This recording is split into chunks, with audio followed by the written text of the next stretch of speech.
बातमीपत्र सविस्तर पाहूया। हगवणे कुटुंबियांचा जेसीबी संदर्भात कारनामा समोर आलेला आहे। हगवणे माय लेकानं जेसीबीसाठी कट रचल्याचं उघड झालंय। प्रशांत येळवंडे यांच्याकडून हगवणेच्या माणसांनी हा जेसीबी जप्त केला। प्रशांत येळवंडे यांच्याकडून जेसीबी जप्त करण्यापासून ते स्वतःकडे ताबा घेण्यापर्यंत हगवणे माय लेकानं कट रचल्याचं आता पोलीस तपासामध्ये समोर आलंय।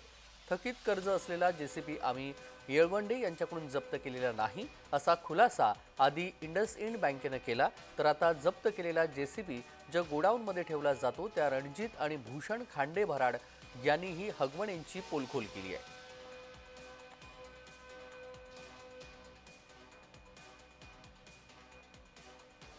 आणि या सगळ्या संदर्भात सविस्तर तपशील आपण जाणून घेऊयात। अविनाश परबत आपले प्रतिनिधी जोडले गेलेले आहेत। अविनाश, हगवणे प्रकरणामध्ये अनेक नवनवे खुलासे समोर येऊ लागलेले आहेत, त्यांच्यावरती गुन्हे दाखल होऊ लागलेले आहेत। जे जेसीबी प्रकरण आहे त्याच्यामध्ये कट रचल्याचं आता पोलीस तपासामध्ये समोर आलेलं आहे।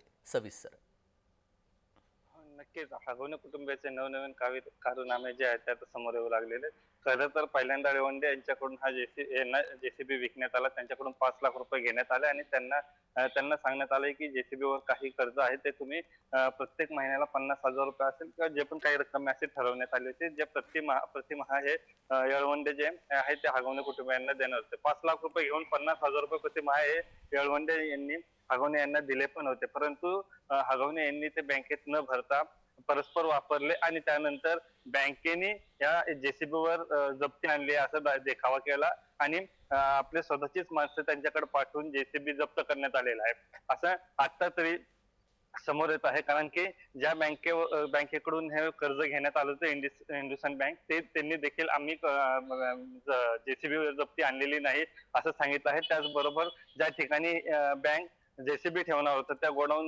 मधून देखील सांगण्यात आले की आम्ही कोणत्याही प्रकारची जप्ती आणलेली नाही आणि जेसीबी आमच्यापर्यंत आलेलाच नाही. त्यामुळं हे जे सर्व आहे, जे जेसीबीवर जप्ती आणण्याचा कारनामा जो आहे, हगवणे कुटुंबियांनीच आपली माणसं पाठवून केला असावा असा पोलिसांना संशय आहे. त्यामुळे आता हगवणे कुटुंबियाचा जो आहे एक एक कारनामा समोर येत आहे. आता नेमकं ते जेसीबी ज्यांनी ताबा घेतलेला आहे ते कोण होते त्याचा शोध आता पोलीस घेत आहेत. त्यामुळे नवनवीन हगवणे कुटुंबियांचा नवनवीन कारनामा जो आहे तो समोर येत आहे. खरं तर हे मोठ्या फसवणूक आहे. जेसीबीचे पैसे देखील त्या व्यक्तीने दिले होते आणि प्रतिमाहाच्या हिशोबाने देखील लाखो रुपये दिले. तरी असं असताना देखील 11,70,000 रुपयाची फसवणूक जी आहे ती त्या जेसीबीच्या माध्यमातून येळवंडे याच्यासोबत करण्यात आलेली. आता पोलीस जे आहेत ते त्या ज्या व्यक्तीने जेसीबीवर ताबा मारला होता आणि जप्त केला आहे असं दाखवण्यात आलं होतं, त्या व्यक्तींचा जो आहे तो शोध पोलीस घेत आहे.